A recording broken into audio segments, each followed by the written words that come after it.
Ghost in the network. So I used to work as a network engineer for this big tech company.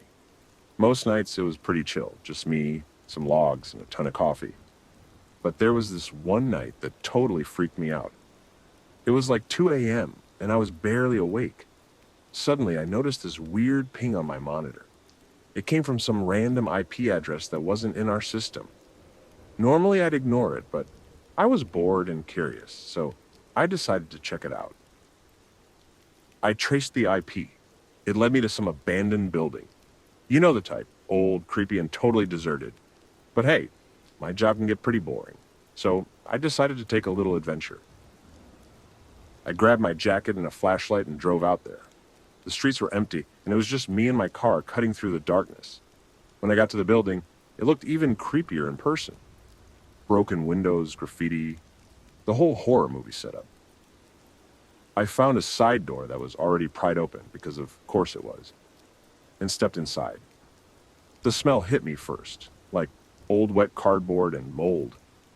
I almost turned back, but curiosity got the best of me. I wandered through dark hallways and empty rooms, feeling more like a ghost hunter than an IT guy. Eventually, I ended up in the basement. There was this tiny room with old server racks, and get this, one of them was still on. Its lights were blinking in the darkness, which was super creepy. I walked over and tapped the keyboard, and the monitor lit up with a command prompt. I ran a quick query, and my heart started racing. The server was actively collecting data, personal data from people all over the city. Names, addresses, phone numbers, you name it. I knew I had to get this info back to my boss, so I copied everything onto a flash drive. Then I heard a noise behind me. I turned around and there was this guy standing in the doorway. He looked like he hadn't showered in weeks, just staring at me with these wide, creepy eyes. I didn't wait to find out what he wanted. I bolted up the stairs, him right on my heels. I burst out of the building and jumped into my car, locking the doors like my life depended on it.